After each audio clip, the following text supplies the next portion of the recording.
దేవుని లాంటి రాజశేఖర రెడ్డి గారి విగ్రహాలు కాలబెడుతుంటే బిడ్డ నువ్వు ఆయనకు వత్తాసు పలుకుతావా? నేనేమనుకున్నా అంటే ఇది ఎన్నికల పొత్తులాగా ఉన్నట్టుంది ఇండైరెక్ట్ గా. ఏమైనా బేరం కుడితే 150, 200, 300, 500 కోట్లు ఇచ్చిండు. ఇది ఎన్నికల వరకే షర్మిలమ్మ అమ్ముడు పోయింది అనుకున్నాను. నువ్వు హోల్సేల్ గా అమ్ముడు పోయినావు, గంప గుప్తా అమ్ముడు పోయినావు. ఎట్లా మాట్లాడతారు? ఛాలెంజ్ చేస్తా నేను. ఎక్కడెక్కడ ఏడేడ ఏ పద్ధతిలో నీకు డబ్బులు ముట్టినాయి, ఎక్కడెక్కడ నీ అప్పులు ఎవరెవరు కట్టిర్రు, ఇంకా చూస్తా 6 నెలలు ఇదే పద్ధతికి అవలంబిస్తే నీ నిజ స్వరూపాన్ని నేను ప్రజలం కూడా పెడతాం. ఇదే ధమ్కీచకం కాదు నరసింహారావు గారు. ఆమెకి ఏమర్థమవుతుంది? రాజకీయాలు చేయి, ఎవడొద్దంలే.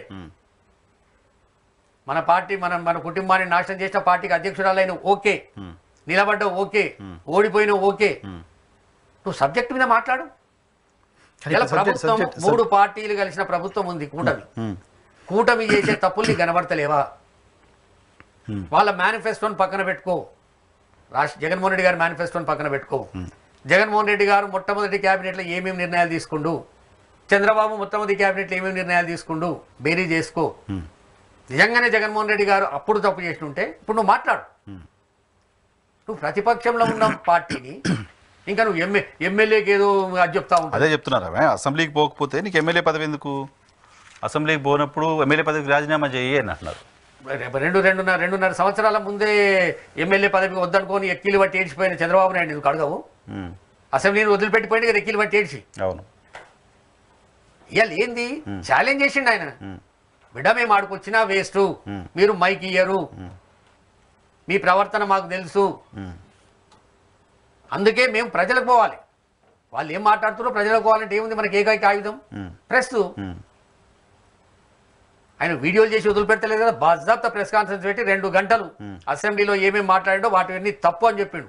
నిజంగా తప్పు కాకపోతే నువ్వు ప్రశ్నించు, అంతే తప్ప నువ్వు ఒకటే పనిగా పెట్టుకున్నావు. టార్గెట్ గతంలో కంటే ఎక్కువ టార్గెట్ వైఎస్ ఇప్పుడు జగన్మోహన్ రెడ్డిని చేస్తుందా అనిపిస్తుంది. ఏం లాభం అవుతుంది నరసింహారావు గారు? నోటి వైసీపీని పూర్తిగా ఆపేసి వైసీపీ నుంచి నాయకులంతా పెద్ద ఎత్తున కాంగ్రెస్ లోకి వలస వెళ్ళిపోతారు, ఇటువంటి చర్చ జరుగుతుంది. ఈ భ్రమలలో బతుకుడు కష్టం, భ్రమలలో బతకొద్దు. ఆంధ్రప్రదేశ్ ప్రజలు ఇంకా 20 సంవత్సరాలైనా కాంగ్రెస్ పార్టీకి పట్టం కట్టరు, కాంగ్రెస్ దిక్కు చూడరు.